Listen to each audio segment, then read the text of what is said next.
hello, and welcome to the Wild Wild West podcast. My name is Richie Riche of the MHRT Network. I have lost most of my voice for most of the day today, and it is now just finally coming back. So that's why you got that little raspiness baked into the cake there. Believe it or not, I'm not actually sick. It just, my voice decided that today was just not a good day. Over this way here is DZ. Uh, Representing his Los Angeles Chargers. And down at the bottom of the screen, trying to hide from the world in his camo as a Raiders fan, is Mr. Jack Kenna. I know I like to jest, but appreciate you joining the show here, Jack. We got a lot of stuff to cover on tonight's show. We've had obviously some very interesting games over the weekend here. Broncos obviously snapped their 11-game win streak with a loss to the Jaguars. I certainly have some thoughts on that. The Chargers won again on a little win streak of their own. So, congratulations to DZ and his team there.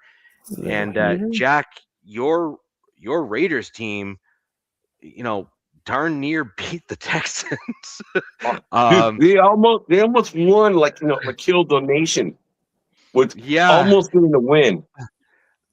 Nobody wanted that. I could hear the screaming for the first time ever from Raider Nation saying, "Stop winning." Right. And it was weird. I could hear the chants, "Just lose, baby," and it didn't make sense to me because that's totally counterintuitive. But nonetheless, agreed. Nonetheless, you did end up squeaking out a loss in that game, despite having some pretty solid highlights to hang your hat on. And we will obviously get into that as well. So let's go right into this and start talking about your Texans, since that was, frankly, I think a shock game for a lot of people. I think a lot of folks were expecting that to be a much different outcome. Yeah. Wow, good job. Yeah, it was like a way bigger, difference of what I thought, like what everyone thought. Like, you're going up against the number one defense. And, Richie, you have a great defense. DZ, you have a great defense. And it's these Texans, they have the best defense. You're right. It's up here. It's way up here. And I never expected the Raiders to play that well against the Texans. And it was like probably the best game they played all year. So when you play your best game and you still don't win, it's still a loss. You know what I mean? It's still a loss. I mean, Ashton Jeanty had his breakout game this year. I mean, 24 carries, 128 yards at 5.3 yards clip, 1 touchdown, and then 1 catch for 60 yards. This is the Ashton Jeanty, the number 6 pick overall that we've been looking for like this whole time. I mean, where has it been? This offensive line is that shitty, and it's still that shitty. It hasn't really gotten any better except for Rodgers.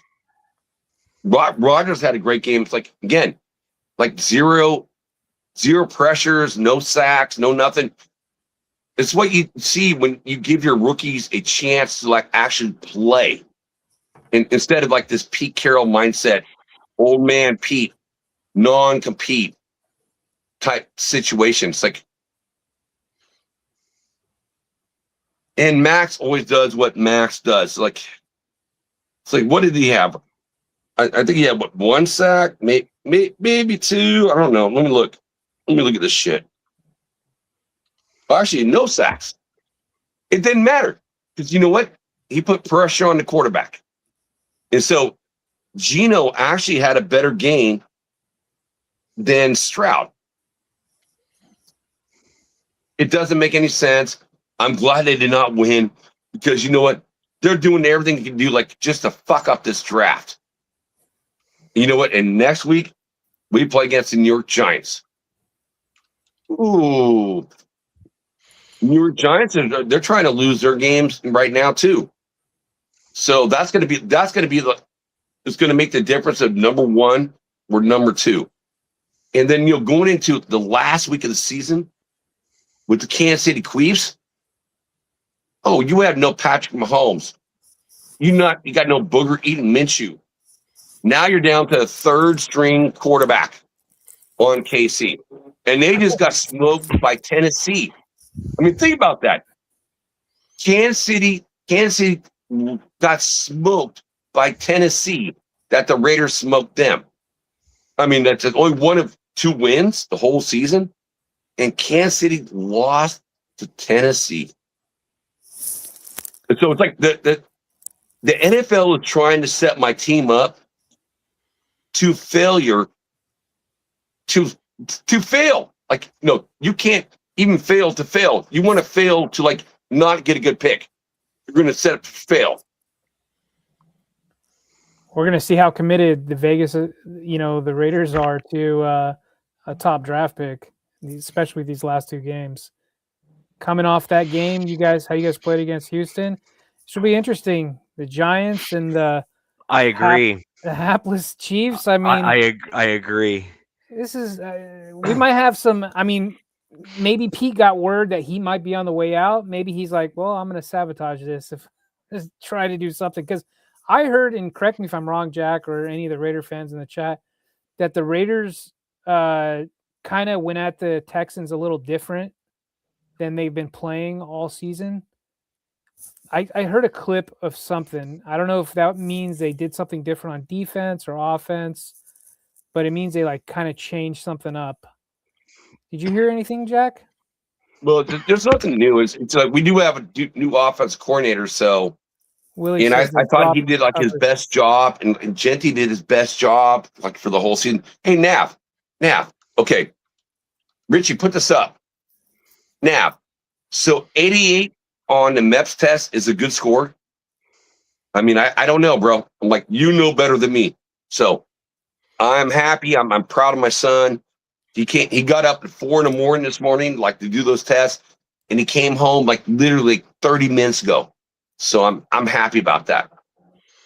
You got to buy him a drink on me, man, tomorrow. I can't wait. My son's going to be 21 years old. 21, so I'm going to buy him his first drink. So my son, Jeremy Kenna, salute to you, kiddo. You're going to buy your son his first drink. Please tell me you're not that naive. Well, his first legal drink. No. My first drink legal. Yeah. I know he gets his own drinks. Okay. As being a college kid at San Jose State, I already know that, but from a dad to a son, fair enough. All that's fine and cool. It's just the way it was worded and phrased. Look, like I said on my 19th birthday, which is the legal drinking age here, when I was carded for the first time, I said to the lady, well, thank God you didn't do that a few years ago.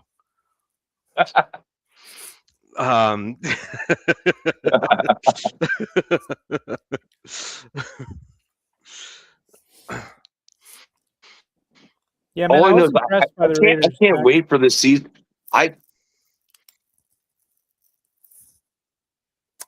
Technical difficulties for Jack Kenna. Thank you, Gavin Newsom. Oh, there he goes. He's back. All right, I'm back. Okay, good.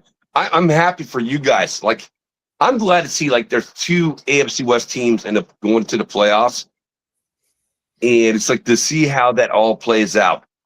And it's like, answer this question after you guys do your tidbits on your games.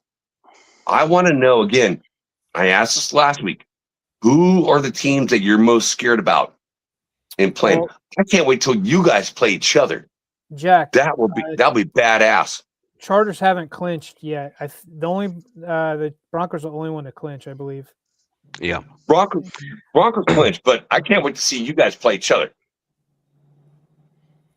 Yeah, that game's probably going to mean something thanks to the Jaguars. Dude, the Jaguars, like, they beat every AFC West team.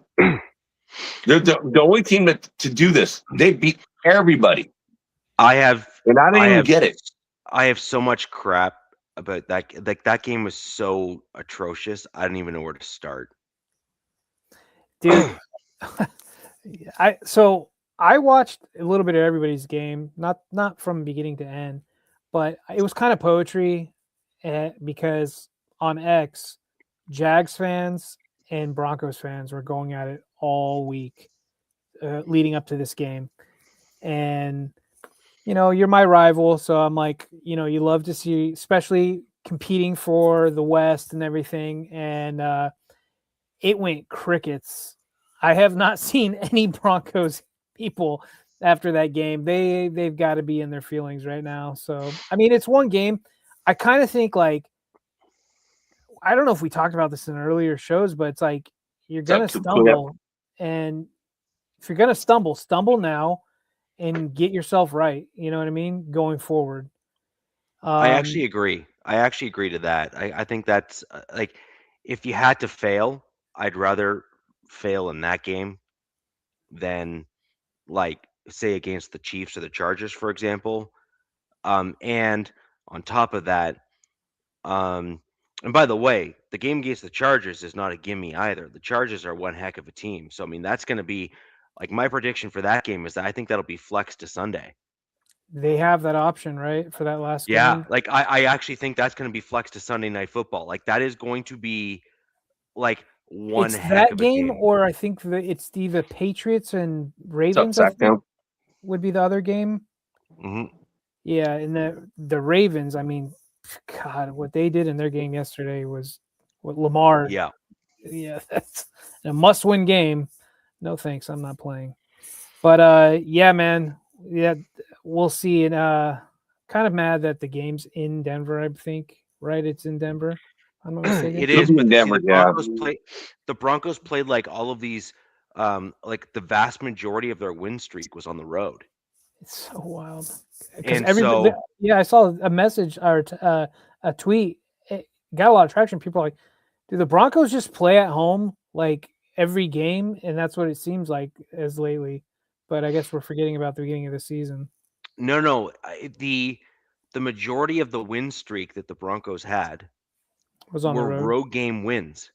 Probably right. Like, and then so what we had is back-to-back home games.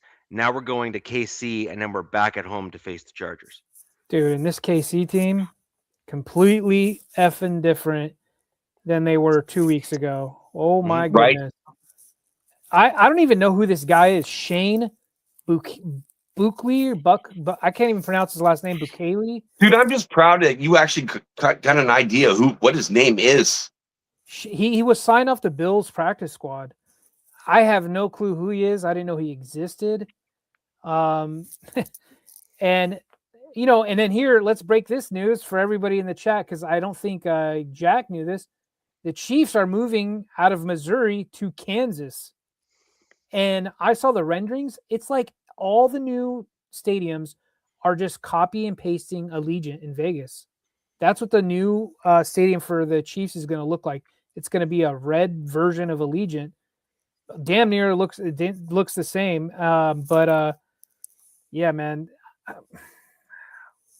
it makes me. Let's put a stamp on Allegiant on the KC Stadium. Allegiant. Well, and Richie too. Same with your stadium.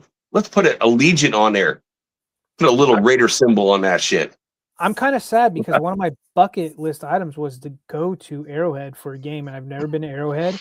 Me too. And so obviously this is some years in the making, right? Stadiums don't get built overnight. So maybe next year I might have to go to a Arrowhead game sooner, make it out there. But let's make it a trip, fellas. We'll make a trip, all three of us. We'll have to see next year's schedule. So, just with regards to your game, Jack, and we'll kind of maybe move on to the Broncos Jags next, and we'll finish off with your game, their DZ. I saw, like, I have to say, Genty had, like, he looked the part kind of for the first time, I think, this season, arguably. And I also want to give some credit, is that young offensive lineman is looking okay. Rogers. Rogers. Finally. Get some play time. Right, but the next question here is,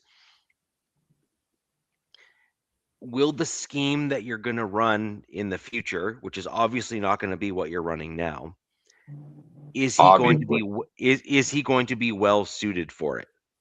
Yes or no? And we just Well, we don't don't know, know. right?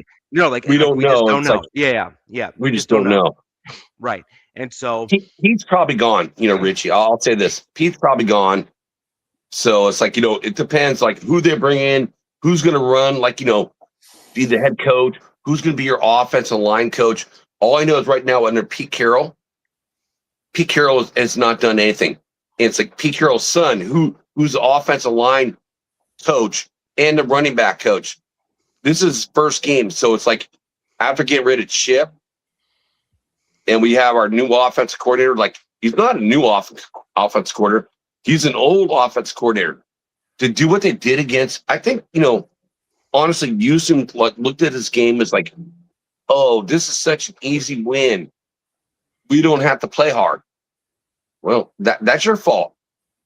You guys almost lost that game, and I would say this is probably the best game the Raiders played the whole season. Even versus the Patriots in game 1, or versus the Bears where they barely lost 2. But that's on Houston. yeah, I think you overcame more adversity in this game to show up the way you guys did. Like you guys had a much steeper hill to climb, and honestly, like it was pretty impressive to see the highlights and stuff come up as I was watching the Broncos game and everything. Agreed, bro. I agree. So let's move on to the Broncos Jags. I don't even know where to start in this crap. So Yeah, that was a big loss. I predicted the Broncos win that game for sure. I think we all did, right? So I thought the Broncos were going to win that game, and this is now the Hey, second what's up, game. Rebel? This is now the second game in a row where I just have so many questions about the calls. Like On I what just side? don't, like against the Broncos. Like I don't understand. Like I You talking about the understand- reffing? Yes. Okay. Like I totally track that was actually pass interference in the end zone. Okay? Totally cool. I agree. No argument for me there. Okay? Yes.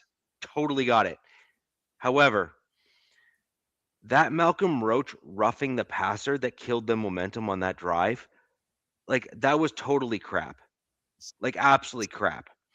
And the reason why I think it's crap is because he had one arm out to try to stop his weight from going on the quarterback, and he intentionally rolled off as soon as he possibly could as he was falling to the ground.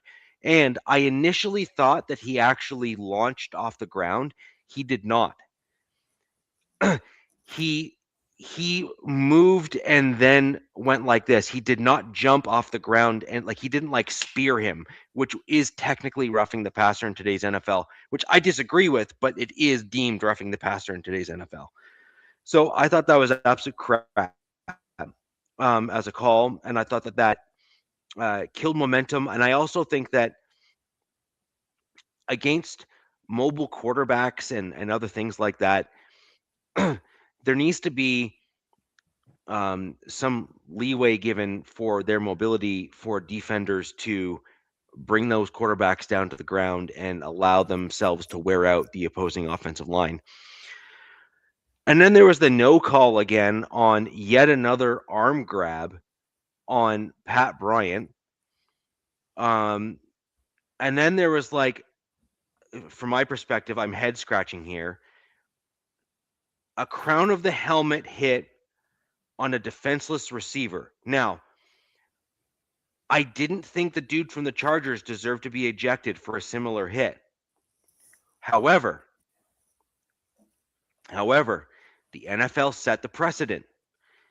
If you lead with the crown of the helmet and you hit the dude as a defenseless receiver, they kick the dude out the game. So I'm we didn't trying have to anybody. understand. We didn't have anybody ejected. You're talking about Perriman from our last game? No, the game Or before. Okay, get you Tony The Jefferson. game before. Yeah. Okay. Yes. So I'm looking at that game and saying the NFL set the precedent for, we don't want this in the game. you do this, you get ejected if two things are true. Defenseless receiver, number one, and then number two, if you lead with the crown of your helmet, right? And so my problem with what happened there is, first off, Pat Bryant got knocked out, like straight up done.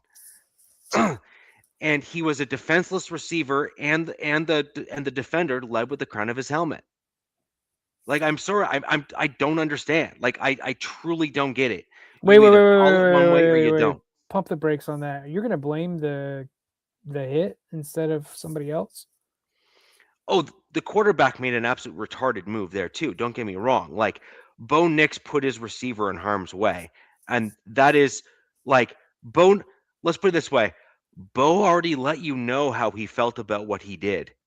If you saw him on the sideline, the dude was losing it on what he did to his receiver, and as he should have been. Okay, so like all things being said, however, my point here is this: the dude, the league either remains consistent on what their expectations are for hits like that, or they let the more aggressive play stand. The problem I have is they ejected the Chargers guy and they let the other dude continue on. You either pick one. You either eject the guy for doing stuff like that, leading with the crown and doing the thing, or you don't. You just got to pick one. You can't have these like willy-nilly, like, I think this or I think that. There is no room for, like, the defenders already have enough to try to think about. They need to get clear direction on what's expected of them. So right now the Chargers guy is probably looking in that, like, four-letter curse words. Like, like, how did I get ejected and that dude didn't? Yeah, I mean, I don't know. Sometimes I wonder if these refs played football at all, or they just learned to ref games, Right. because you're wearing shoulder pads, you have a helmet on, and it's no matter what, the helmet's going to be in the way of everything, you know, unless you're like hitting somebody with one side. It's just, I don't know what they want. They want you to grab people, rip them down, or two-hand touch them. I don't know. I do see some egregious stuff, like you're talking about that Malcolm Roach roughing the passer. I'm not saying that's egregious. I didn't. I could see how it was looked at by two different ways, because believe me, I've seen my quarterback get sacked, I think the highest out of anybody this season, or one of the highest. And it's like they're really looking to see, like, body on body, like, instead of, like, I'm like, if Roach probably would have leaned his body one way and kind of went at him sideways, they probably wouldn't have called it or something. It's really weird, man. And it's not. Yeah, I don't know about you guys, but I'm kind of an old school mentality. Like, for, like, guys like, Rebel and Nab that are in the chat right now. It's like the Soul Patrol. Just take guys out. It's like, NFL is not the NFL was then. It is now. It's like, I mean, they're trying to and take. I get it. You're gonna protect, like, your best players, like, and I will say this, DZ, it's like, after concussions for, like, Junior Seau, it's like, I really respected that player. I really respected him. It's like, getting those head to heads, but at the same time, like, dude, it's a fucking game of football. It's like, it's a game that's meant to be played hard and, knock each other out. And that's what you do. It's like, that's why, Richie, I sent you that picture, that video of Steve Atwater today. I'm like, man, I wish that guy was a Raider. I'm like, this dude is like 205 pound, just knocking down, a Koizé from the Kansas City Chiefs at like 250 pounds. I'm like, he just fucking just shut his ass down. That's the type of football I like. So, No, but see, my point here is simple. I agree with you. I actually have no problem with these aggressive hits. I actually think that I want to see them come back to the NFL to force these quarterbacks to actually, like, read the field, learn how to throw a ball properly, all those sorts of things. I want that to come back, right? Because I think we're going to end up, as a result, what's up, seeing Pena? better. I think we're going to see better products on the field if we allow those hits to come back. However, my point is this: the NFL is saying we don't want that and we are penalizing against it. What Yeah. my issue is, they're not penalizing it like evenly across the board when these things happen. DZ's team over here, dude got ejected for literally what was like damn near the same hit on Pat Bryant. Like very, very similar. Very similar. Led with the crown of the helmet, defenseless receiver. Now, the angle of their bodies may have been a little bit different and all that kind of stuff, but the point is what are the two things? Crown of helmet, defenseless receiver. The defender knew the guy was defenseless because he had his back to him, and he led with the crown of the helmet. It's super simple. The NFL has already said that needs to go, and they ejected a Chargers player for it. My point is, you eject a Chargers guy for it because you want it gone, then you need to eject the dude from the Jags for the same play. Okay? Or a very similar play. You need to officiate with consistency, if but for nothing else, but to send a very clear, very straightforward message as to how you want the safeties to play, so that they get the message and that hit is removed or gets edited out of their playbook. And if you don't, then you're going to end up with a bunch of safeties and linebackers, for that matter, pushing the boundaries because they want to try to get away with it. Right? So, like, you either are okay with the play or you're not okay with the play. Pick one. But don't start officiating this like willy-nilly, Chargers guy bad, Jags guy good, because Jags is this great story and we want the Jags to continue to win and do all the things because, Duval Jesus. Jacksonville Jesus. Whatever. I go Duval Jesus because, it is what it is. But it's like, it's stupid. Like, the NFL is literally selecting like the winner like they do in the WWE, and they're calling plays, it seems. It's just, you're saying it's too much parity in between ref No, crews. it's not. It's not parity is my point. Oh, not enough. Yeah. Okay. There's not enough parity. That's the point. Yeah. Yeah. And by the way, what Nab just said right there. Jack, and by the way, my comment holds true for what I see with some plays that are not called on Max, as an example. I'm seeing his jersey. I'm seeing his jersey get pulled back, and in every game that I've ever seen in most NFL games, as soon as the jersey gets pulled like that and there's that stretch on the jersey, that's a flag 100% of the time. I don't know. Something I've been noticing. I agree. It's like, Go ahead, Jack. Richie, like, there was an arm thrown around him and grabbed the opposite side of the jersey and hold him. It was not even a holding call. It's like, the refs were bad, dude. I wish Guru was on here for this show tonight. Because, I would love to ask him a lot of questions. Benito had two of those as well, where his he had his, like, where his shoulder pad was, he was pulled back like this, like with one arm by the other dude. No holding call, nothing, zero. And it's just like, it's so egregious, like it's so in your face that we see it. Like it's on, like it's like right there. It's like, I'm sorry, come on now. I mean, we'll get in my game. We'll get in my game later, but the Cowboys O-line, first of all, they're pretty decent O-line, but they were holding quite a bit, and it took Khalil Mack like all the attention to get, like, he was like, look, and mother effer, he's holding me, like, and it took him finally to kind of like, this is what I hate, that the players have to resort to basketball or soccer to get attention of the refs, to be like, look, dude, this is obviously illegal. I mean, I've heard you can call a holding play on every play, right? But it's pretty much. Look, Stinson just said it. Yeah. It took forever just to get that, and it actually negated a Cowboys touchdown. But I've seen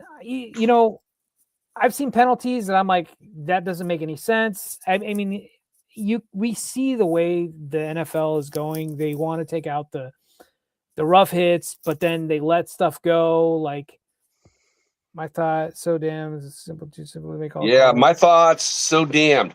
So Nab man, thank you, bro.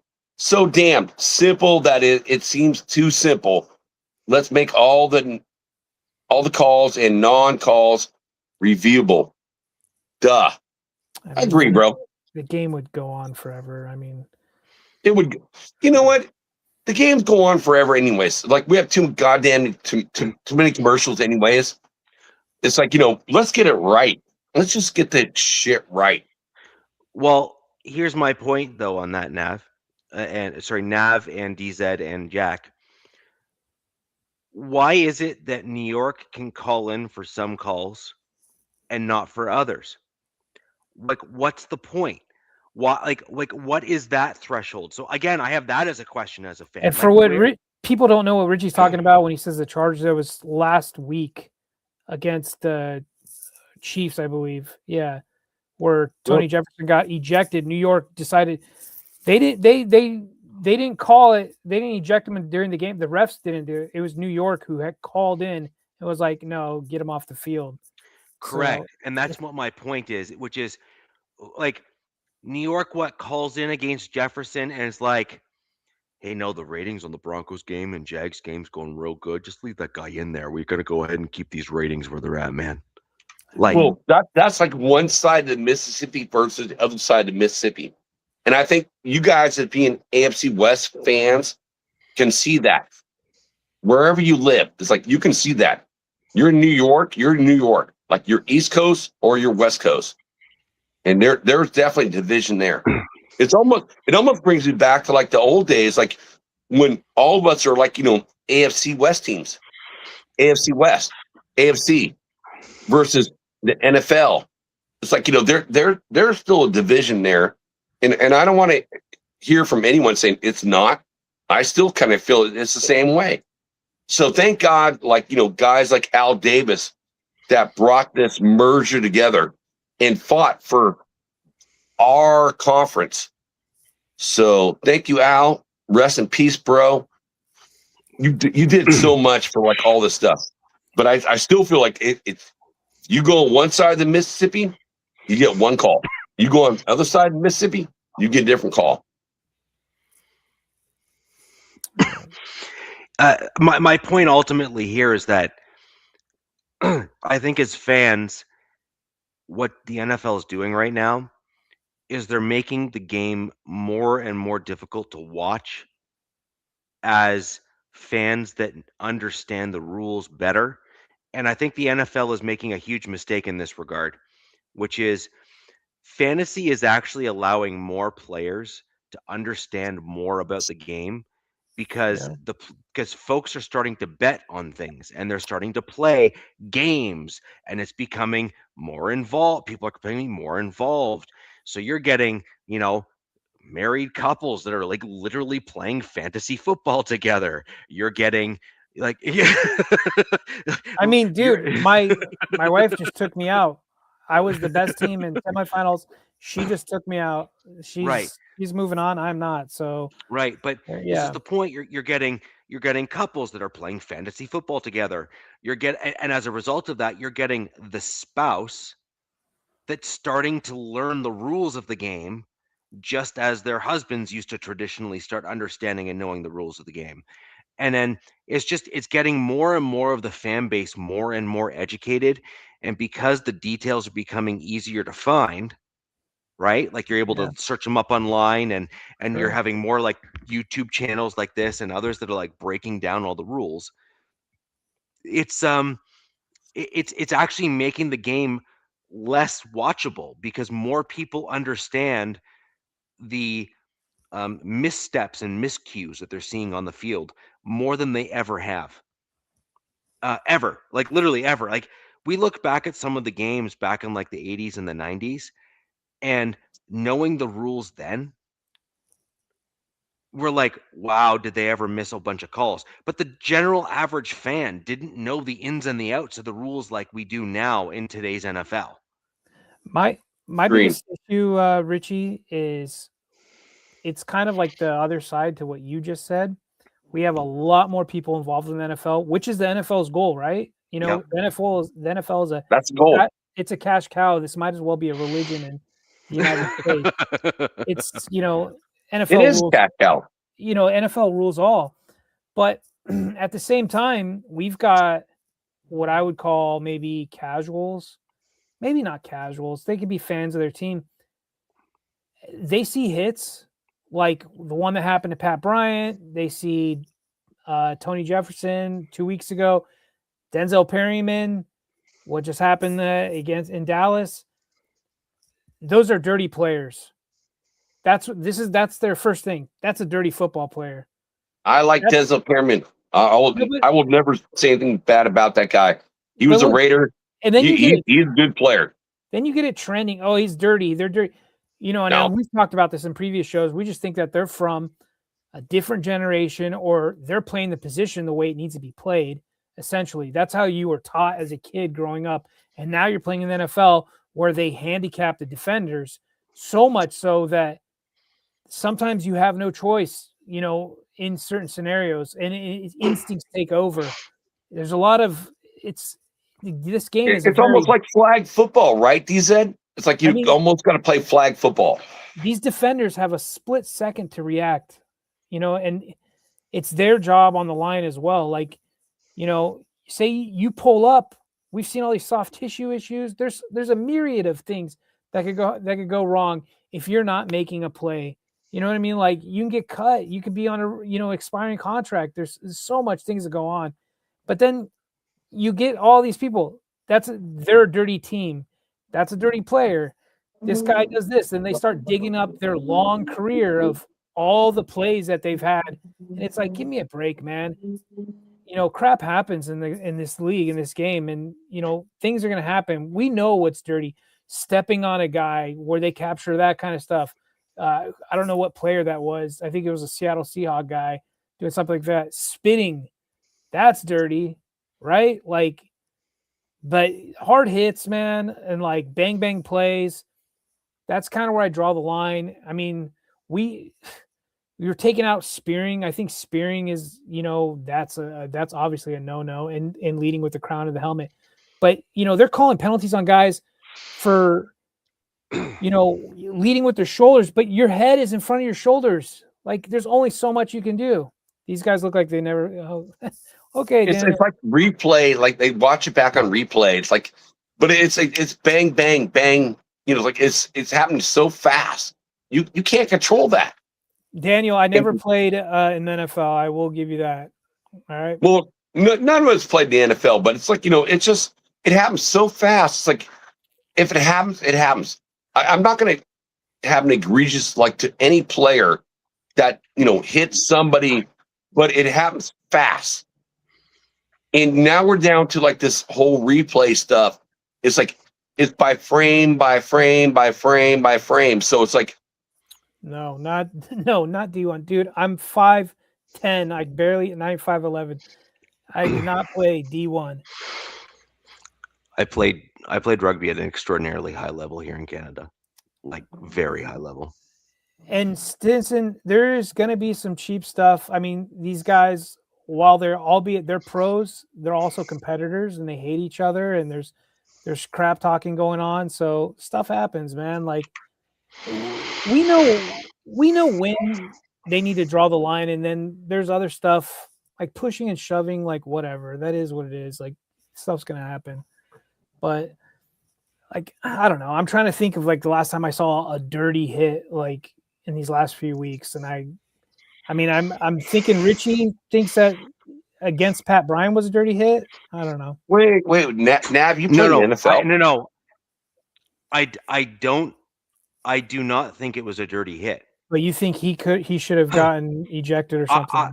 My point is, if the NFL is going to say what Jefferson did is an ejectable play, objectively speaking, because of the two reasons they gave. Again, I'm not saying I agree with it. I'm saying the NFL has already told us what they think. Yeah. New York called it in and said, make him gone. And the two reasons they gave: number one, defenseless receiver; number two, led with the crown of his helmet. That's it. Yeah.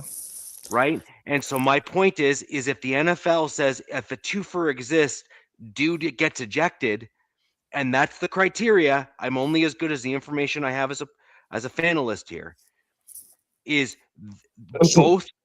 both things were true in that hit against Pat Bryant. Why wasn't it called in?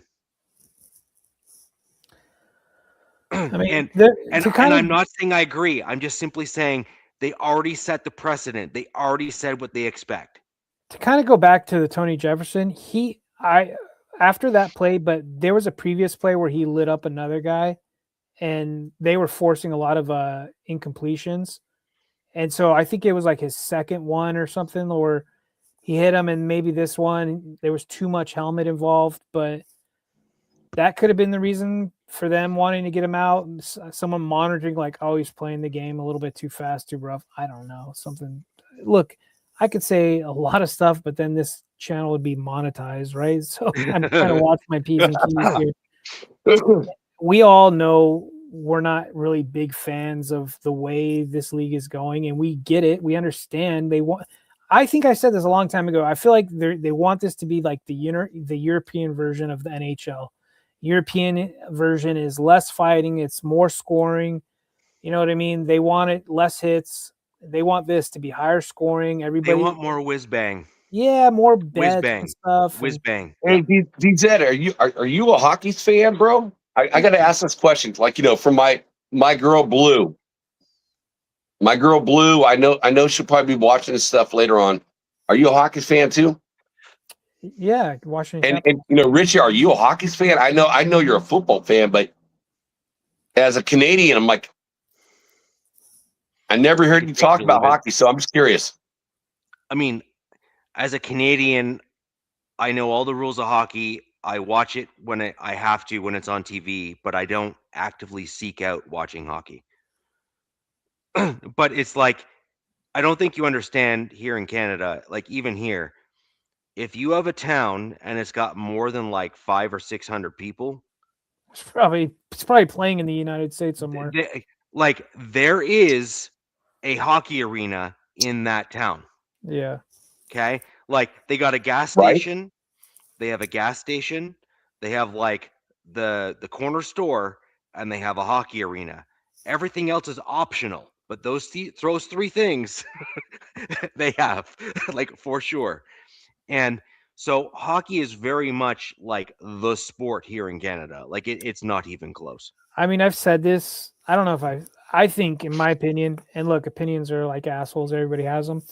But hockey to me is the last like pure sport that they haven't really butchered yet. And that's probably why it's kind of lower on the totem pole with other it's not promoted as much, but it's still a great game and I love it. I usually, once football season kind of winds down, I get into hockey mode. But since the Chargers are still doing pretty well, me too, man. It's like now, this Lou Richards.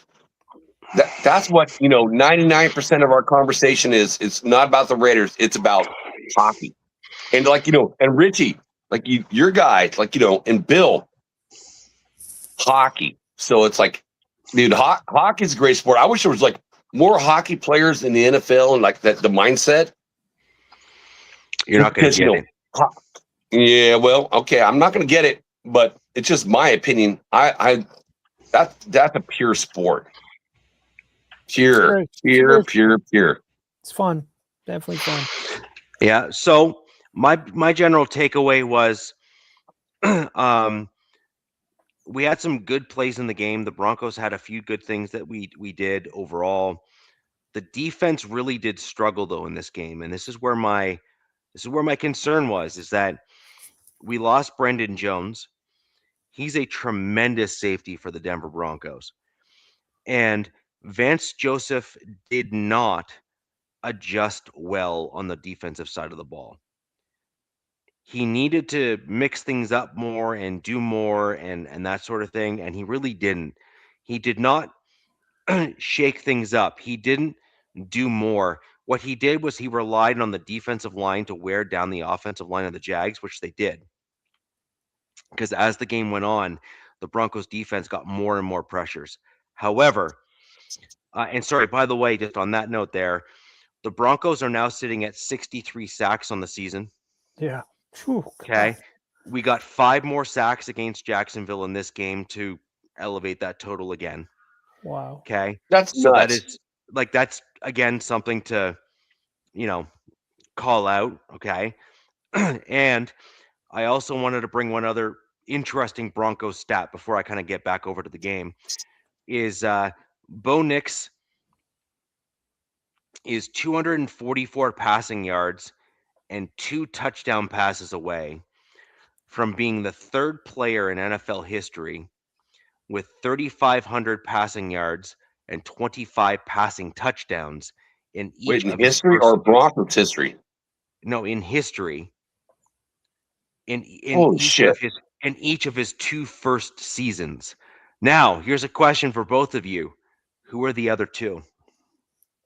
And chat, leave those answers down below. I want to see if you know it too. I don't even know. I'm clueless. I never knew he was like that close to like breaking records. I mean, goddamn, Richie, that's fucking awesome. Well, it can't be Mahomes because he sat his first year. Correct. So there's that. I'm just gonna throw one out of the blue. I'm gonna say Peyton Manning. See on there? Correct. Yep. Oh, He's one. okay. All right. Who's I don't the know other? that. Jack. Who'd be the other? Dude, I don't even know, bro. It's like I love the Give us a name. comment, and I have no clue. I'll just dig one out of my butt. Dan Marino. I don't know. No. Okay. Justin Herbert. Oh. Damn. Oh, Herbert.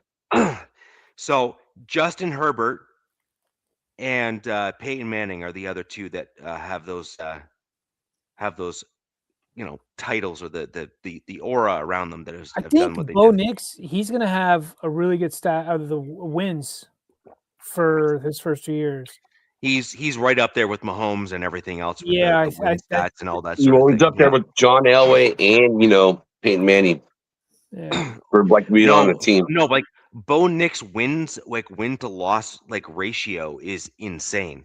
It is. Like it's insane. Like right now he's sitting at 12-3. Right. Last year he had a 10-win season.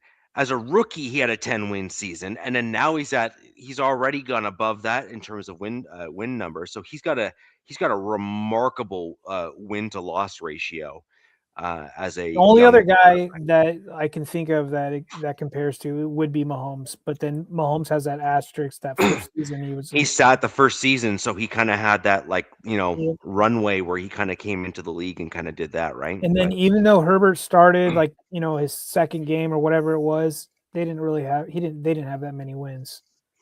No. So anyways, I just thought those are some interesting stats and numbers and stuff to bring up on the show after the Broncos lost to the Jags. Are you concerned at all about your defense? I am actually, yes. I will say this, I would have never ever thought that Trevor Lawrence would have went 23 36, 270 yards and 3 touchdowns with a 115 quarterback rating against the Broncos. I'm like, Richie, I see your defense is the best defense in the NFL, period, bar none. I'm like, I was kind of shocked with that. No, Jack, I was shocked. Who did you say, Jack? I said 23 of 36, 279 yards, 3 touchdowns, and he got sacked 5 times and still had a quarterback rating of 115.4. I was like, wow. I'm like, we talked about this before. It's like, the Jags beat every team in the AFC West. Thank you, Nav. So they are like a team to watch out for because you just don't know what they're going to do every Sunday. I was about to say it, but he was talking. Jack, I was trying to figure out who you were talking about, but when then you said the 5 sacks, I put it together. And thanks, Nav. He's Trevor Lawrence, fastest keys east of the Mississippi. Yeah. But I'll tell you this, man. Liam Cohen, like coach of the year stuff, you can make an argument for like 10 teams. You can give it to Sean Payton, you can give it to Vrabel, you can give it to whoever. But what he's done in 1 year, like they were 4-13 or something last season, and what their record is right now, and what they just did against a top 3 defense in Denver, and then I don't know where the offense ranks, but it's got to be pretty decent as well. that's my coach of the year right now. They are playing really well. They've swept the West. They beat the brakes off of my Bolts. And look, I could make up excuses, and I'm not going to. I think my Raiders played, the Jags better than both your teams did. Probably you're probably right, Jack. But I do not want to face them in the playoffs. The Chargers have to do everything. First of all, they're not guaranteed, but once they get in, do everything you can do to not play the Jacksonville Jaguars. That would be great because for whatever reason, they seem to be a very complete, balanced team, passing, throwing, and then their defense seems to be pretty solid as well. But I asked you about your defense. You've played two pretty, competent offenses, and your defense has given up 30. I think it's 30 plus points in each back-to-back games. Yes. And Yep. I mean, going forward, you've got the hapless Chiefs, and then you've got my Chargers, and that'll probably be a gritty game. So I was trying to say I wouldn't be concerned in your defense if I were you. I am. But playoffs, it's a different beast, so you never know. So what my issue right now is that Brandon Jones is not guaranteed to come back in 4 weeks. Okay. He's got a torn pec. It's got to heal properly. He's got to recover properly. And even with the extra buy in there, like let's assume we win out. Okay. Cool. That's going to only give you that one extra week of rest. And so you got like 2 games. So he missed this game. He'll miss the Chiefs game. He'll miss the Chargers game. And then he'll have potentially maybe that 1 week bye. And then he'll be back maybe. But my point is that's a maybe. He may not actually be back this season. The Broncos actually lost a guy who was being groomed on the practice squad. The week that Brandon Jones got hurt, the week after, immediately after, the Broncos lost him off the practice squad. Now, PJ Locke is a great player. Don't get me wrong. He's a good dude and great depth for the team, but he's not Brandon Jones. And PJ Locke has some weaknesses that got exposed last season. And there's a reason, the season before, sorry. And that's why they went out and got Brandon Jones, who was an upgrade over PJ Locke. And so my Broncos needed another guy at the safety position to act as depth. And they lost a guy on the practice squad. I want to say to the Patriots or to the Packers. I can't remember who. It was one or the other, I think. And he got poached. And that's the problem is that, we should have potentially elevated him or done something to allow him to stay on the team and do what we need to do. Your team has like 1,200 players that are like UDFAs that make the roster. So it's like, that's something that we all want. Richie, yeah, well, that safety was a UDFA as well. So many dudes that do that. So you gotta put somebody out there, right? You gotta give us some crumbs. Yeah, but now he's to pick them up. He was another UDFA that we had who was going to potentially start for us the next game, and he got picked up by another team. But this is the problem, right? Which is the Broncos need, like, the best teams in the league develop that churn depth in the back end of their roster and then elevate them to become starters. Like Jonathan Cooper, great example of that. Tillman, another great example of that. Where's 92 for my Denver Broncos? Like, these guys here developed as players and have elevated themselves into good to great players at the NFL level, and they all complement one another on the defense.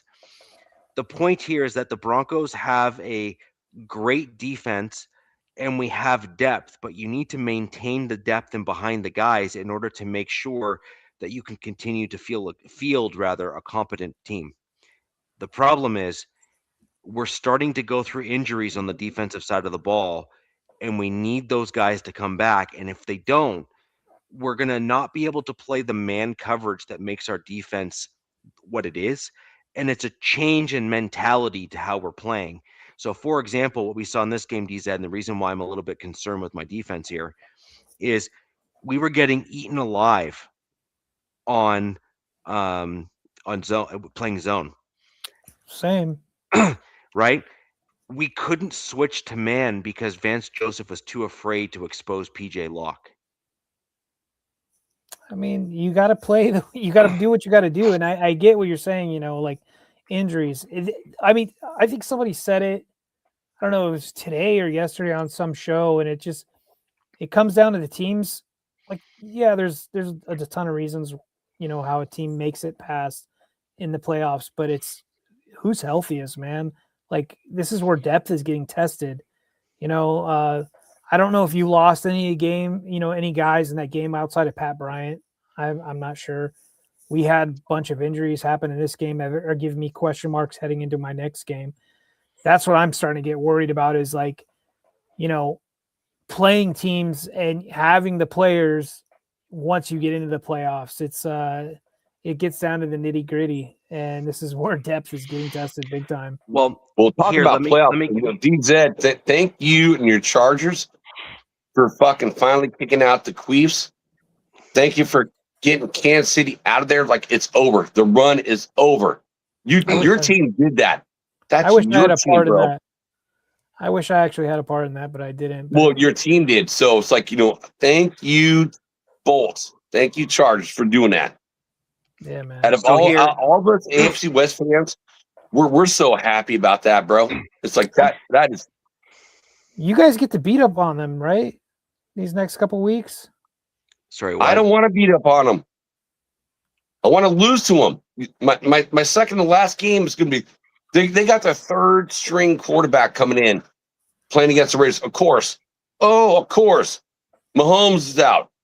Oh, Booger eating Minshew's out. Now we got to go to the third string. They got smoked 29-6 for the Titans. The Titans is one of the worst teams in the NFL. And now this is what my team's going to face. So I can lose that first number 1 overall pick. Yes. Dude. It sucks. Like if Bill was here, like, jackass. That's what it's going to be. So, DZ, the other thing that I'm a little bit concerned with when you're dealing with what the Broncos are playing defensively right now is I don't think we're going to necessarily need to worry that much about the Chiefs because you have a young quarterback, and with pressure, you're probably going to be able to get in his head. What I worry about is a guy like Herbert, for example. So Herbert is no dummy. Herbert is a very good quarterback, and I mean like top tier quarterback in the NFL. Yeah, he's definitely the best quarterback in the AFC West for sure. And if you have a guy like Herbert, he's going to be able to pick apart the zone just like Lawrence did. And what you end up with the zone defense like that is because you end up with a lot of space. A couple jukes by a wide receiver can take for example, poor tackling, which is what the Broncos suffered from in that Jags game. You can have a 4-yard pass turn into like a 15 to 25-yard run, like after the catch. And that's the concern that I have, is that if we start seeing more stuff like that with my Denver Broncos making bad angled tackles, et cetera, the Chargers game is going to be a difficult one because you have a few competent receivers and more importantly, your quarterback is better than Lawrence. Well, look, oh God, I just lost this. I forgot who the coordinator's name is for the Jags. He's obviously gotten some traction, obviously the success the Jags have gotten for head coaching gig next year. So wish him luck. But the one weakness that the Chargers have, I mean, they've got a few weaknesses through injuries and such, but the one big weakness, in my opinion, as a Chargers fan, is our offensive coordinator, Greg Roman, which, we'll see what the Broncos, I mean, that's in 2 weeks. We'll see what they can do. But, our luck against the Broncos has got to run out sooner than later. We've had, I guess, under the Knicks era, right? I think he's 0-3, and now this game's going to mean something. But I have to. Herbert's great, but when you there's a in the Dallas game, there was a play where, again, Greg has got two receivers. They're running right next to each other, occupying the same area in the field. And it's things the fans have seen these last few weeks that are just like leaving us, kind of head scratching offensive. Oh, sorry. I have the game on next to me. Something crazy happened. But anyways, Okay. because that game kind of means something for our division. We need the Colts. I believe we need the Colts to lose, or Chargers. My Chargers. Yes. But yeah, I see what you're saying.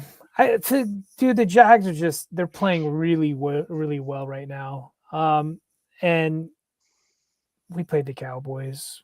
That defense was hot ass. I don't know how you feel about this, but it's starting to become a growing, conversation in Minter and hiring your defensive coordinator to come over here. I mean, how do you feel about Minter? I love him, but he has weaknesses, and one of them is the team that Richie's team just went up is Liam Cohen. Liam was with the Bucks last year, and the Bucks absolutely smoked us last year. He had no answers for him. And then this year we played the Jags, early game in Jacksonville. So that was an early game on the road, already a strike against you, right? And play the Bucks, and they routed us, I think 35-6 or something. Just beat the brake off of us.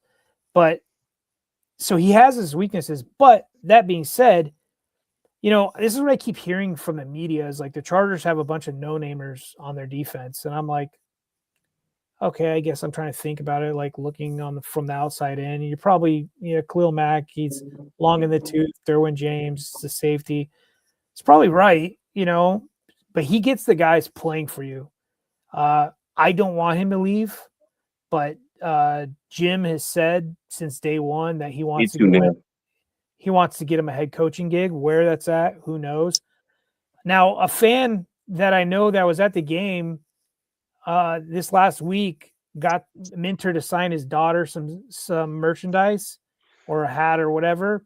And he said, please don't leave us. And he's like, I'm not going anywhere, bro. So that could be just coach speak, but I hope he sticks around for the year 3 under Harbaugh. That'd be great, and not move on next year.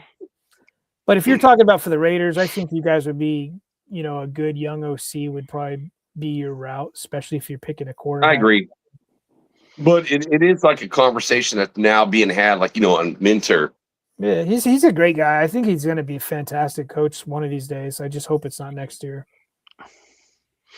So let's that's my thoughts on the Jags Broncos game. I just think there was a bunch of stuff that went wrong. I think that Nick's had a pretty poor game overall compared to how he played the last 2 games leading into it. I actually think that Nick's game against the Packers was his best game at the NFL level. That was an excellent game. Yeah, and like, so I want to be fair and balanced in how I'm like critiquing him. I think that in this game here, Nix did not take the game over. Nix did not put the team on his back to do the things that he needed to do. Seems like he had a lot of incompletions, but he had the yard. But do you know? No. Do you know what he did? Him a clutch. No. Do you know what he did? What? His clock. He allowed his play clock to be sped up by the Jags. If you look at the fourth quarter, Nix just let whatever was going on get to him, and he was like speeding up everything over and over and over again, and it was not good. It got to a point where he was getting those happy feet again, and it seriously impacted his game. It was bad. Dude, he still had 352 yards. That's pretty good. And then right, you didn't talk about John Franklin Myers having 2 sacks. I just see that's pretty good. Well, Malcolm Roach would have had 2 sacks as well if he didn't get that one called back because the refs are idiots. Yeah, well, that's true. So there's that. So, but anyways, I'm just kind of like going through your guys' game stats. seems like RJ Harvey's kind of pedestrian. 7 for. They really only had him carry the ball 7 times. 7 times. McLaughlin actually had a pretty good game, Yeah, but for look at 50 Harvey's yards. pass catching. Look at his all-purpose. Oh, okay. That's what I got to do. Just go to the full box score. Well, Harvey was like more important in the passing game, like four yeah. catches for 71 yards. He had 7 for 50. Wow. Okay. Yeah, he had one of his better games in this game against the Jags, actually. Dude, my wife had Cortland Sutton, and he absolutely killed me. And guess what? I left RJ Harvey on my bench, and that killed me. So, yeah. And I left Trevor Lawrence on my bench, and I didn't play him. I was like, this is where the shoe's going to drop. Well, I was like, he's on the road. He's been playing really well. I looked at his past opponents, and he was going into Denver against that defense. They're going to be pissed off about that. Well, maybe not pissed off. So I'm like, I'm not going to play him. I'm going to play. I'm trying to think of who I play. I think I played Brissett, and Brissett just took a dump on me. And I think in fantasy, Trevor Lawrence had like 30 points or something. And I'm just like, oh my God, give me a break, dude. So yeah, Cortland Sutton must have had like almost 30 points too. He was killing it. He had some good points. I dig in my app, but yeah, it's over. It's over for me. And then I was playing. I know we're getting off topic, but I was playing Coach Defense. We all know Coach Defense, and he had his quarterback. He had his quarterback get knocked out of the game. Right? I think he had Jordan Love. Only got him like 3.5 points or something, and he's still gonna beat me because the rest of my team just decided to, just not. They knew it was semifinals as well, I guess. So, yeah, man, I'm upset because I was trying to go for back-to-back championships because I won that year. Yep. Yeah, DZ, I want to hear about your big win, the knockout, the KC Queefs, get them out of the playoffs. Your team did it, dude. Your team did it. So salute to that. Jack, we didn't we talk about that one last week? Yes. Was it last week? Yeah, yes. Am I looking at the wrong game? You might be, buddy. We played the Cowboys last week. You played the Cowgirls yesterday. Man, I'm so used to doing the show on a Wednesday, and I'm like, oh yeah, it was yesterday. But yeah, Richie, do you want to touch on anything more with you? Well, I wasn't on last week, so maybe that's why I'm thinking of it. Let's go right into the Cowboys. I will admit, DZ, I thought that the Cowboys were going to field a better offense against your defense and make it more competitive. And in fact, if I'm not mistaken, I think I had. I think I had you losing. Did I not? I had the scores from last week. I have just my scores. I had us. I had faith. I had us still taking it. My scores from last week for the Chargers versus Cowboys was 27-24. I had it to being a really close game. I had it the other way around, I think. I had it basically like almost what you did, but I think I had the Chargers losing to the Cowboys by and I picked your Broncos. Similar margin. I had them 24 over the Jags, 21. And then I had the Texans 27, Raiders 10, and man, Raiders almost had it. But yeah, I know. This game, I was kind of nervous about this game going into Arlington,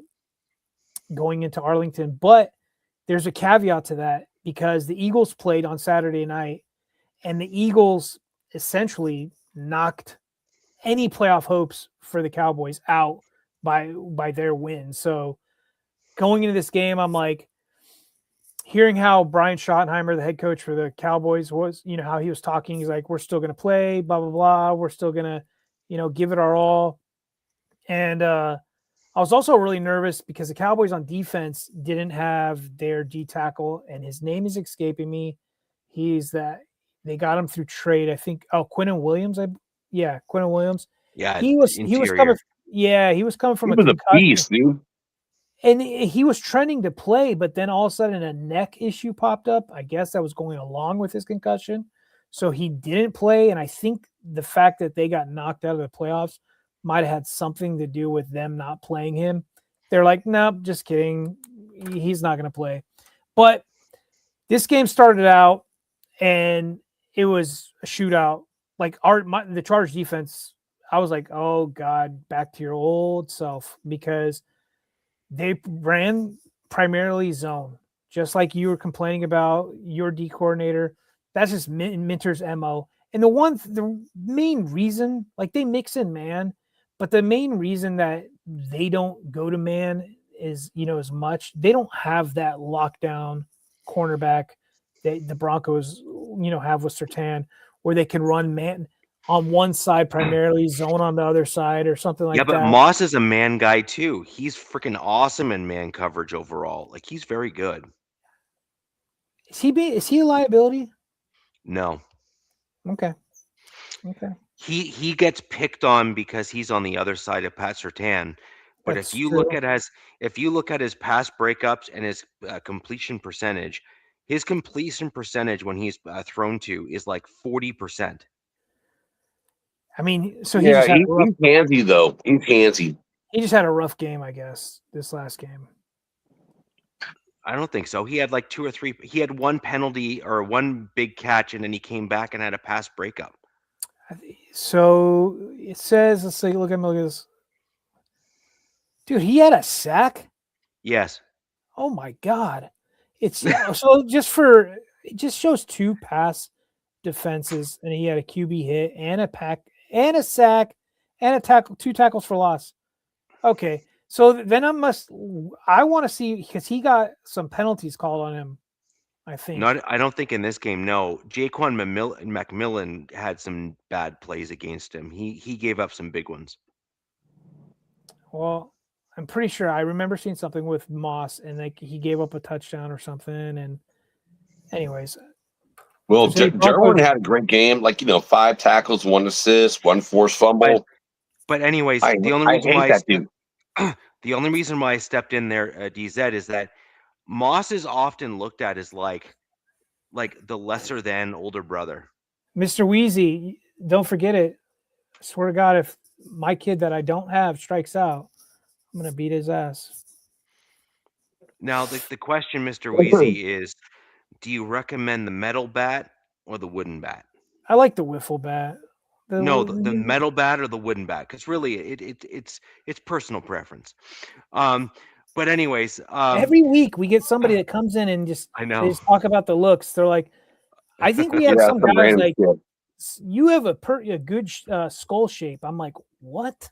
I just went into like organ harvesting. I coached Little League for like 8 years, so it's like, yeah, I don't get that stuff. You're not beating your kids with no bats, dude. It's like, but anyways, open hand. Phone book, no bruises. But anyways, with regards to the corners and the comments there, is like the Broncos have at least 3 dudes that are normally really good in man coverage, and then they got Jahdae Barron, who's getting like the experience to get there. So like we have the guys that can intermix, generally speaking, in man at least, and are getting better at zone, but they're still not there. And so that's what really had a negative impact in this game here. But to your point, yes, you're not necessarily stacked on the corner side of it in order to play like the pure man coverage, and that makes sense. So going to get the Cowboys in the first half, this game was looking like it was going to be a shootout, and I'm like, here we go, because I think I was sitting there in like the first quarter, and I'm like my wife, I'm like, I haven't seen one negative play that the Cowboys had. And then I was like, oh, he overthrew a receiver or something. And I'm like, okay, there we go. That's fine. But like damn near the whole first half, Dak and the Cowboys could do whatever they want with no response from the defense. They looked damn near unstoppable.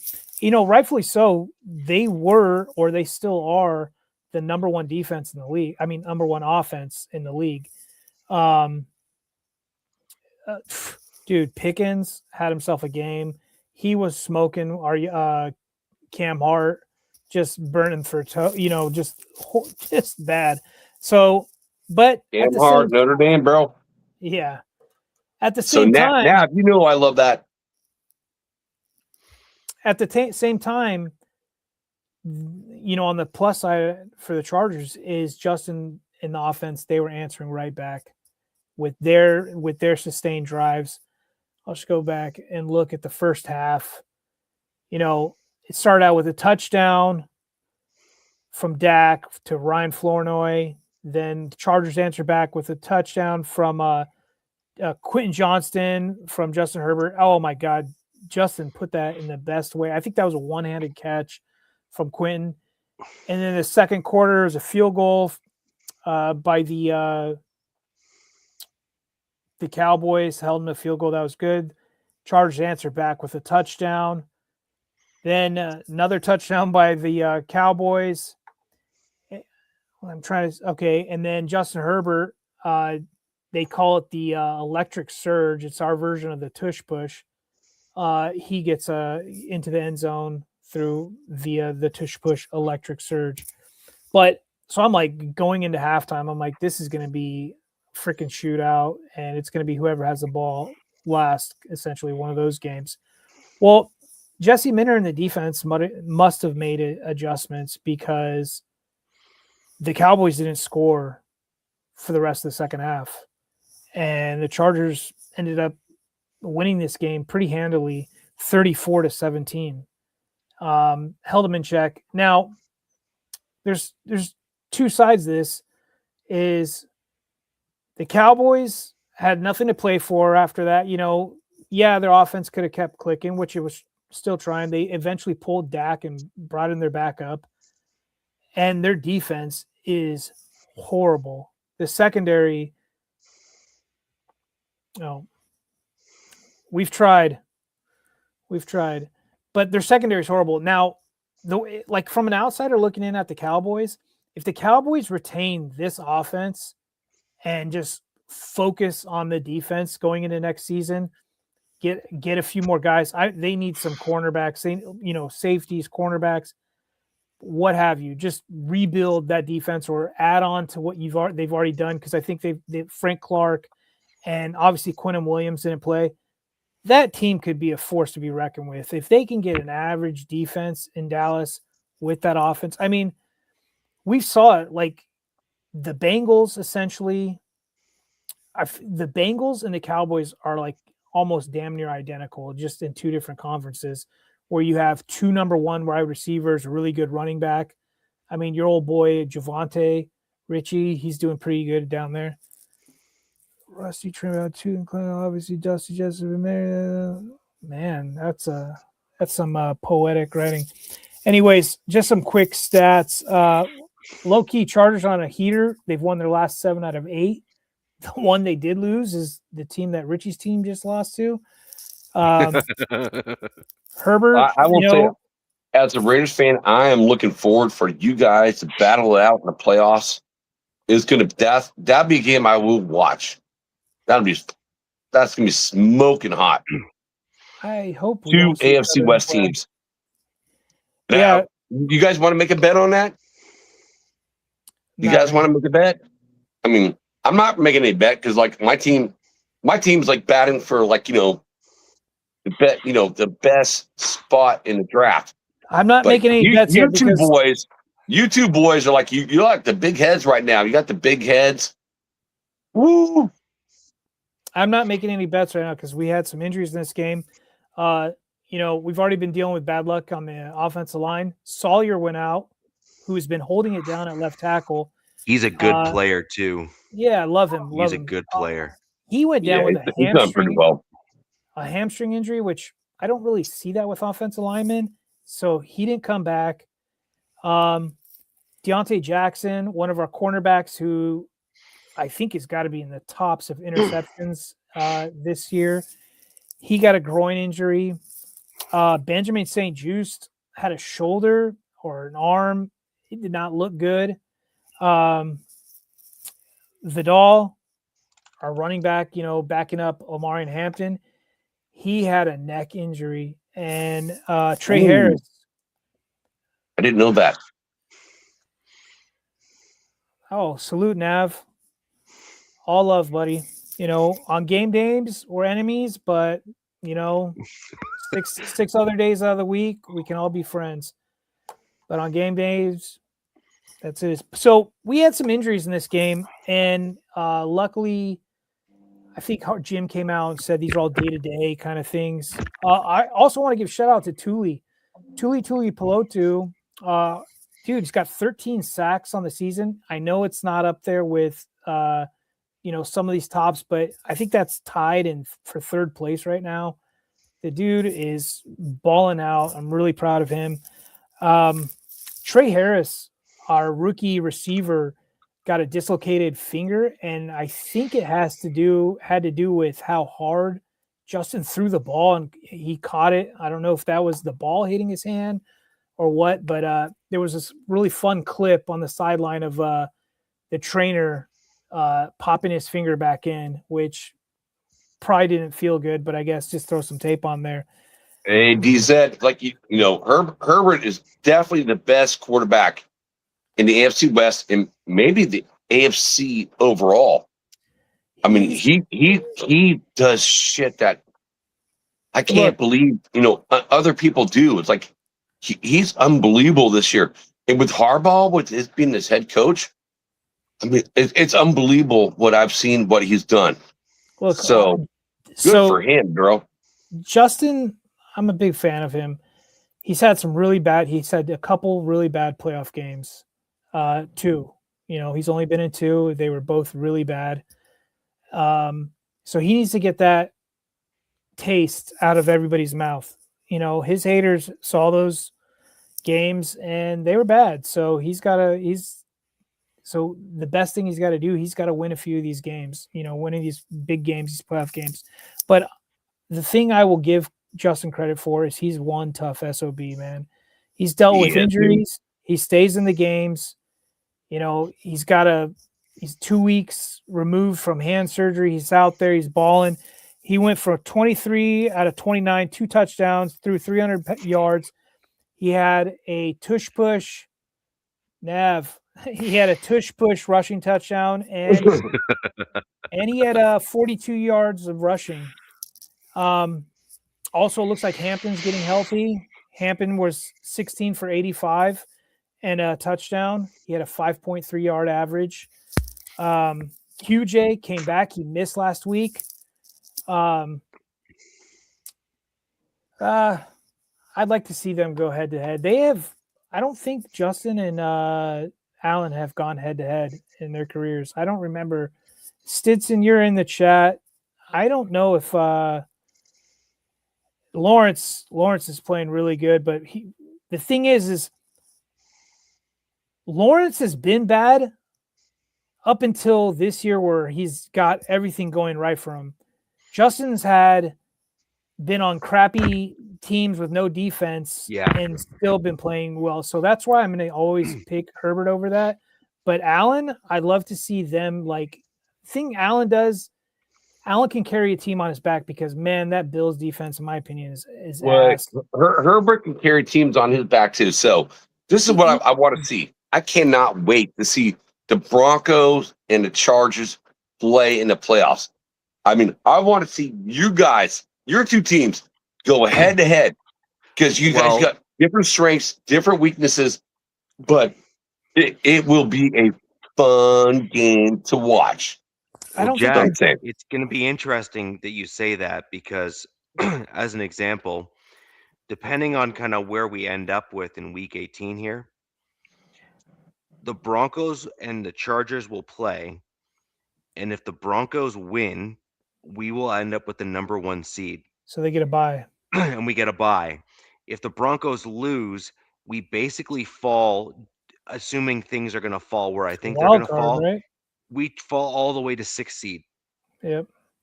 Wow. The Chargers get the 2, I believe. Correct. Yeah, the Chargers will get the 2. So that's going to be one hell of a game. There's a lot of discrepancy going on. I think it's the Patriots are guaranteed would be guaranteed for the 1 in that case. There's if the Broncos lost, then there's no way there's no scenario that the Broncos could end up back in the 1st seed. Yeah. There's some really interesting stuff happening. Some bad news for my team is earlier news came out that Perryman got suspended for 2 games. He had a hit on Flournoy. I can't say his last name. Is it Flournoy? Flournoy? I don't know his name. It's a wide receiver for the Cowboys. He was Dak threw this ball kind of over the middle, but it was he was running over the middle, kind of threw his ball behind. Flournoy reached back for the ball, caught it, and then at the same time went to his butt, and then Perryman just hammered him while he was on the ground, and they called it, I guess, helmet to helmet, or they say he has a history. He's been in the league for a while. He's dealt with suspensions and fines in the past, so he's going to appeal it, but it's really bad timing, especially with the games coming up. Got the Houston Texans this Saturday. They might have Woody Marks back by then, that's their number one runner. He didn't play. I don't think he played against the Raiders. I think they have their backup in there, Jawar, whoever. I don't know his name.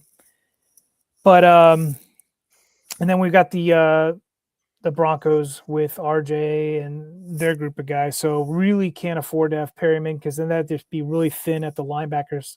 This is an interesting one. Probably. Do you want me to go over the stats comparison, because it's super fascinating? You might be surprised. Sure. Okay. Bo Nix has more completions than Herbert this season. So I have 2025 direct compare side by side, like A and B.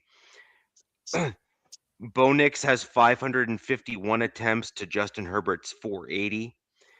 Justin Herbert has a slightly higher completion percentage at 66.5 versus Bo Nix 63.2. You're basically talking a pretty much statistical tie once you factor in number of attempts thrown. So they're like even all the way down. Bo Nix has eked out, again, based on percentage or throws. He's at 36.08 and Herbert is at 34.91. And then Herbert has the next two: yards per attempt 7.3, and touchdowns. Herbert is one more TD than Bo at 25 versus Bo Nix's 24. And then where Bo Nix, believe it or not, is actually statistically better than Herbert. He has 10 interceptions to Herbert's 12. Oh, Herbert has a lot this year. Yeah. And then Bo has only been sacked 17 times to Justin Herbert's 49. Okay, that last number, say that again.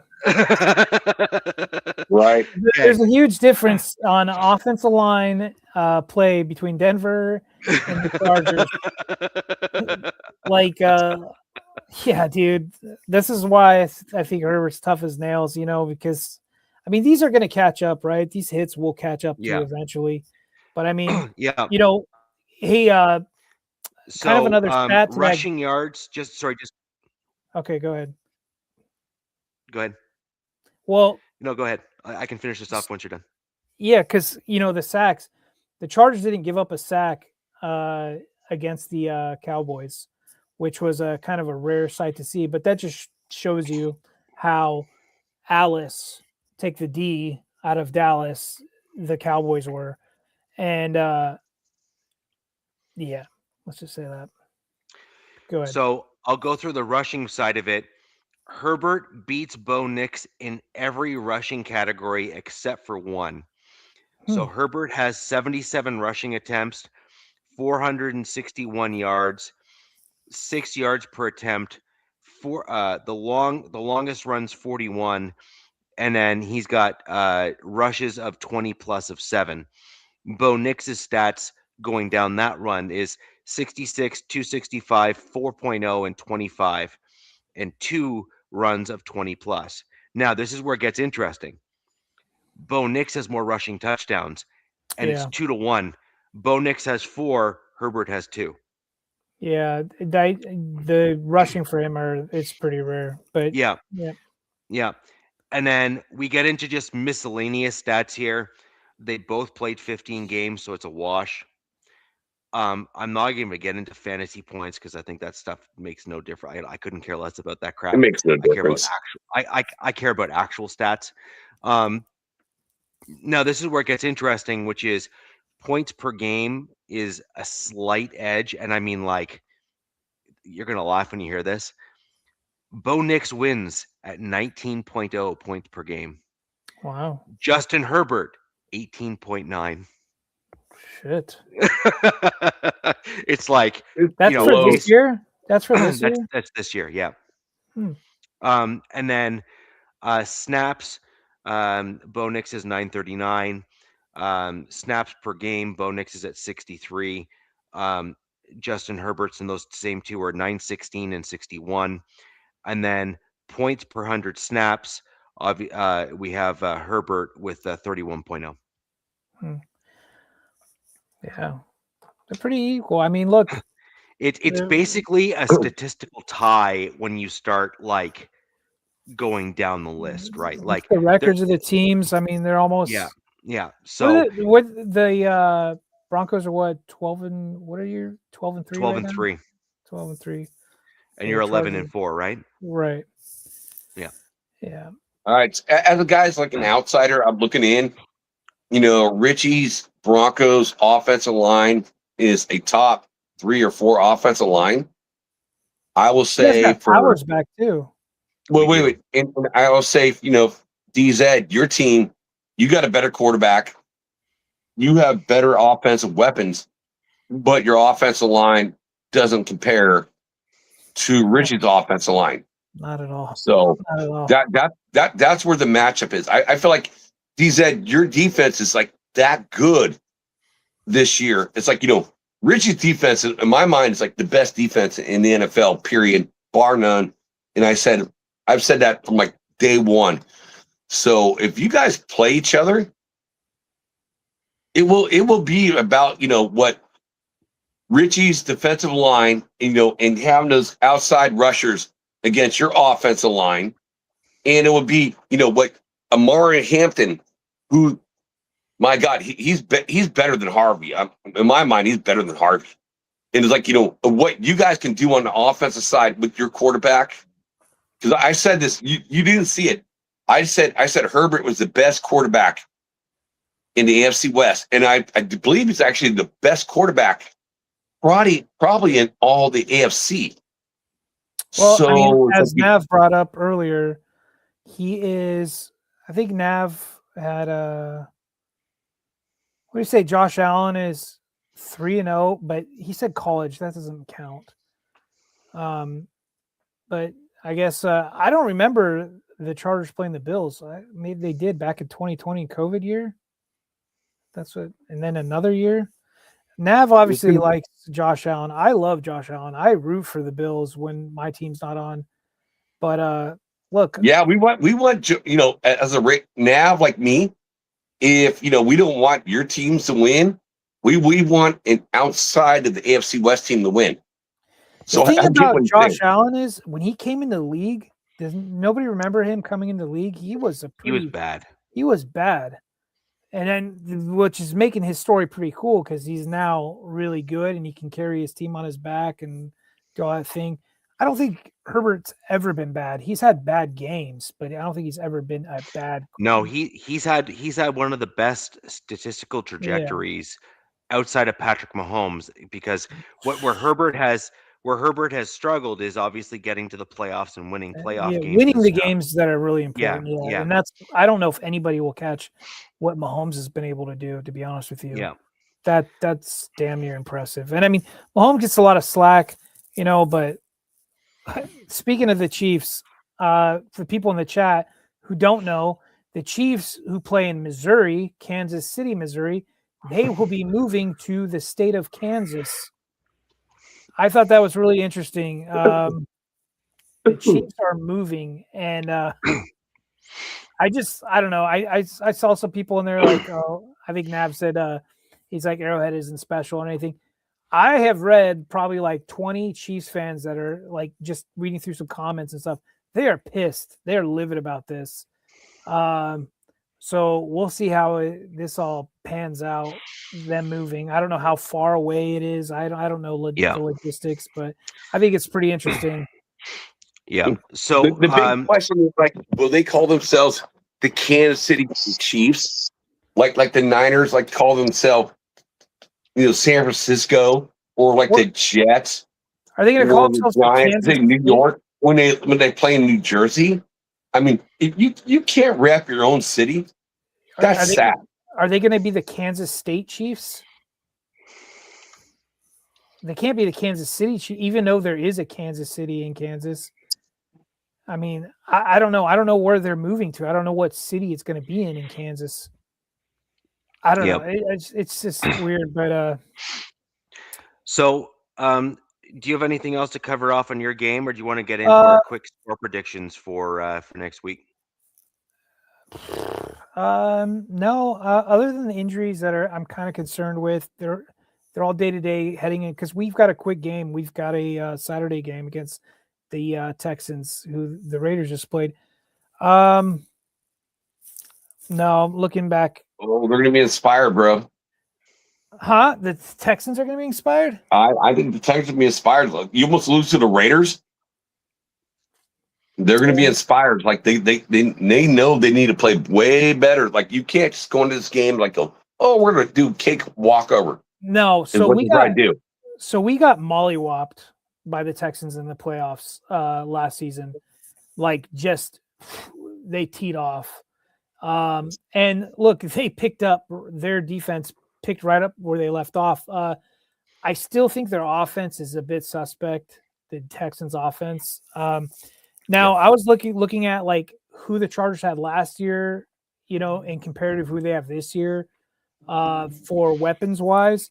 So the running backs we had last year in that playoff game was Dobbins, who was coming off an injured ankle.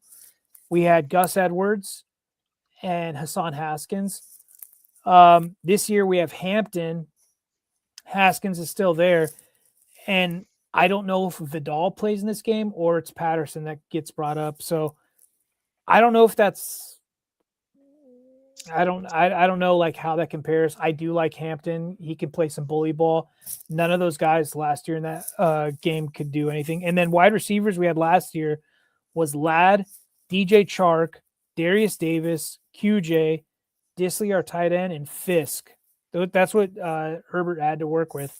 This year, he has, or I'm projecting into this game, he has Ladd, QJ, Keenan Allen, Trey Harris, Oronde Gadsden, Will Disley, and KLS. Fisk is on IR. So I think it's better receivers, worse offensive line. So yeah, this game will be interesting. Merry Christmas, Willie Wayne, and good night, man. Hey, what's up, Willie Wayne? See you, brother. But yeah, I guess we'll just get into the score predictions. This is in SoFi.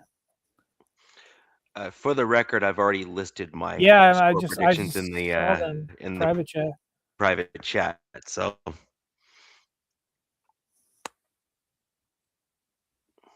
wait, okay, did I look up? Jack, do you want to go? Well, okay, it's like I want to ask Jack, you guys. So we have Chargers Texans. Chargers Texans. Who do you got? Chargers are favored 2.5 points. I think it opened up at 1.5.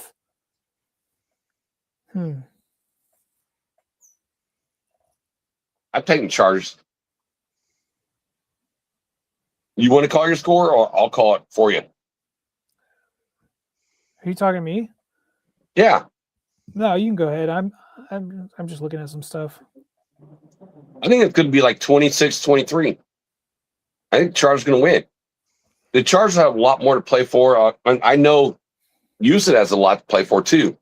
But after seeing this game, if the Raiders can do this, I know your team can do this. Were they sleeping on you guys? Like, what do you think they? Oh yeah, they slept. They slept on us. They did sleep on us. And the the Raiders played their best game probably the whole year and still lost. So your team has got a lot to play for, and they have a lot to play for. I do see it close. That's what. If my team could keep CJ Stroud down, your team could keep CJ Stroud down too. Your team, you got a better defensive roster than my team. So I'm calling it 26-23. I like Glenn Paul's score prediction. Glenn, I'm going to steal that one. I like that 23-16 because I kind of was watching what the Raiders are doing with Nico Collins. And, the Texans didn't have Woody Marks. I think Woody Marks comes back. He's a hell of a lot better than who they had going against the Raiders. So that should help them tremendously. But I like that score, Glenn. I'm going to take that. I think that's going to be my score, 23-16, 23-17, 23-16, something around there. I think it'll be a lower scoring game than last week. Yeah, so I have this as 21-17 Chargers. I think that the defenses are going to both come out to play. Eventually, the offenses will get something going, but ultimately, I think it's going to be a lower scoring game than we think. I do think the Chargers win this one. Again, that's 21-17 is my score prediction for the game. You all got the Chargers. Your Chargers. That's the Chargers, yeah. Yeah. Now we have... now we got the Broncos Chiefs. Yeah. Oh, God. Oh, that's going to be domination. Oh, dude, did you guys see what you guys opened up as? No. 12.5 point favorites. It should be maybe 15 points. 12.5 point favorites, man. When was the last time anybody... against a divisional team. Yeah. I know, but it's the third string quarterback.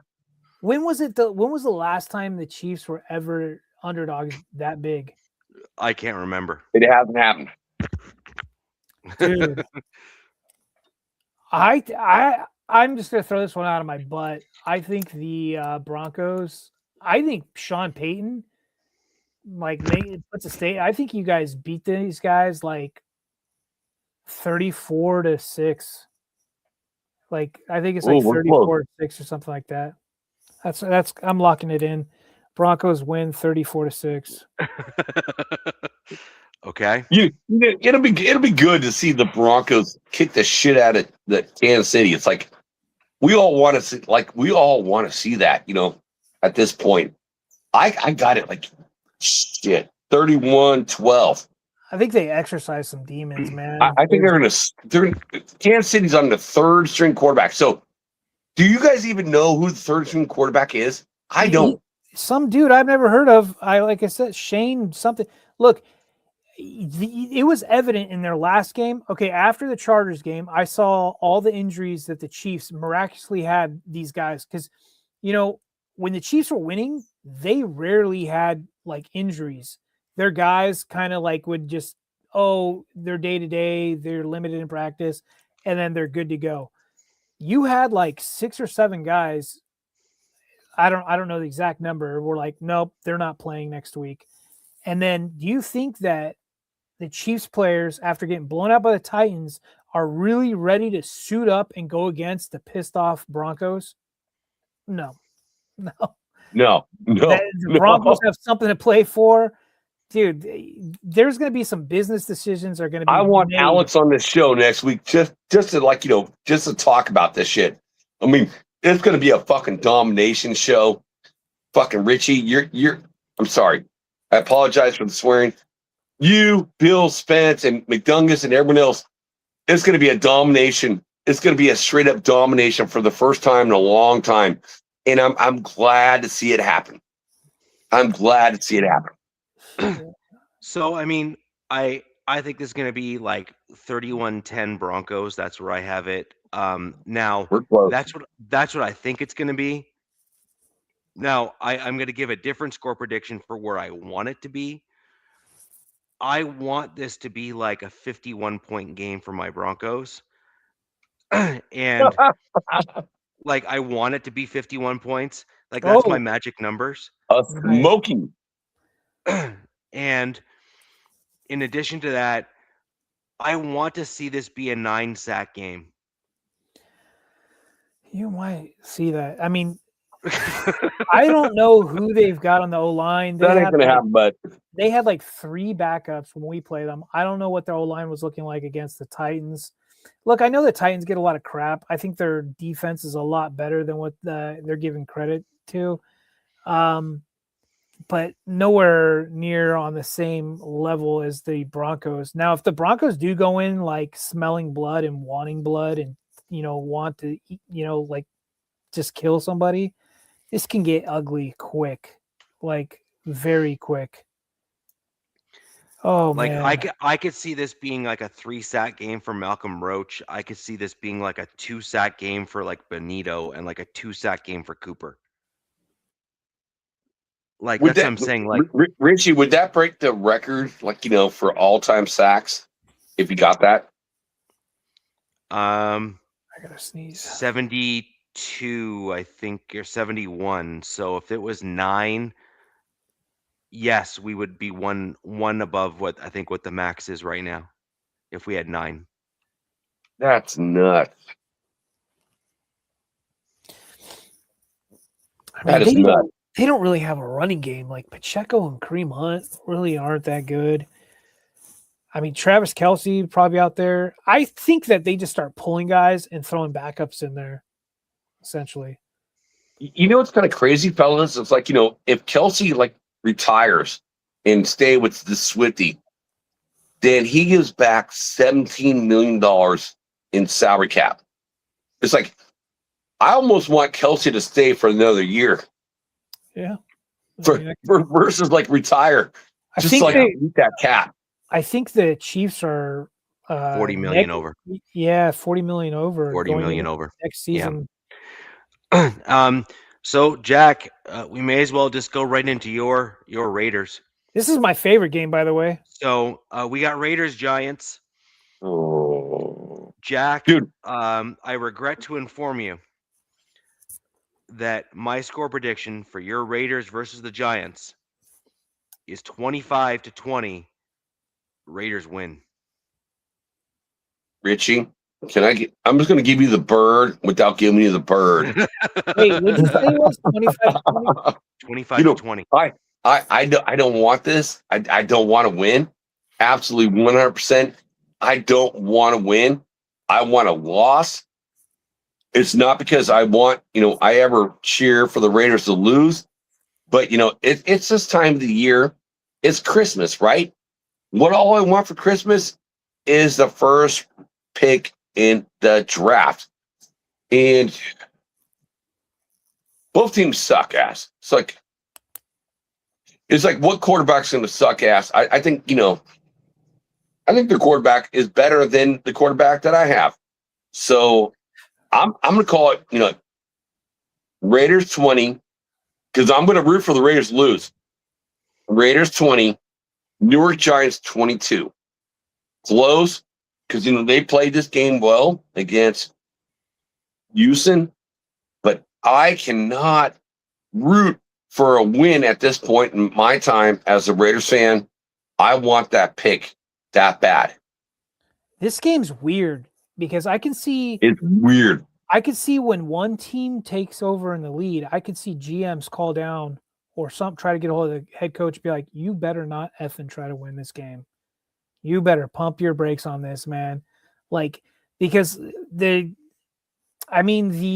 Giants really don't need that pick where they're kind of at, but the Raiders kind of want that pick. You want to still stay in the running for that top 1-2 pick, right? 1, 2, or 3 pick.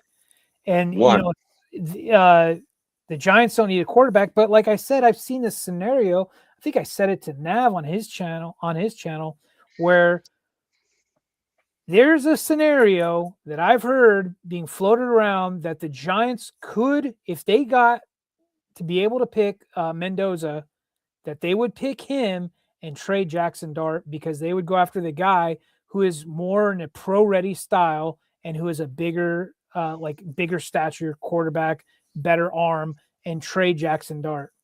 And D said, I've heard the same thing with Miami. It's like, if Miami loses and the Raiders win, you can get Ward with the second, a second rounder. So I keep hearing the same stuff, like the same talk with these quarterbacks. I'm like, yeah, I don't even want it. I just want. There's probably going to be a new head quarterback. coach. There's probably going to be a new head coach in New York next year, right? And New York would trade up, like, to the Jets would trade to the Giants because they got all those draft picks. They traded Sauce Gardner. They traded a Quentin Williams. So they got all these picks. Yeah. So they would move up to take a quarterback. So what's so attractive? Well, they're going to pass up the Raiders. For the Raiders and the Giants is you've got a top pick, right? And then you've got good cap space. So it's like there's a lot of these things. There's a lot of these situations floating around out there. New head, man, it's going to be interesting. Dude, I don't know who wins this game. To be honest. I don't want it interesting. I just want solidify and get it done.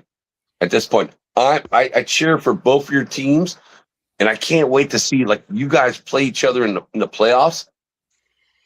That will be fun to talk about. Let's wrap this up. I'm gonna say the Giants win by 1 point. That's all I'm saying. I thank you, DZ. I'm just saying the Giants are winning by 1 point. 1 point. And that's it. I don't know the score, but walk-off field goal, 1 point victory kind of thing. Something like that. Yeah. I think this means too much to Raiders Nation to not get a win so they can stay in that draft area and hopefully get their quarterback of the future. Now, do you realize how bad it's going to be if the Giants lose, end up in that top 1 or 2, and if the Jets trade the Hall to get up into their spot, and then the Giants are going to be loaded for years. And honestly, that is going to be dangerous because they're not that bad of a team. No, they actually have some really good building blocks, and if they just stack onto what they have, they're going to go from not great to top tier, and that's going to be scary. Really scary.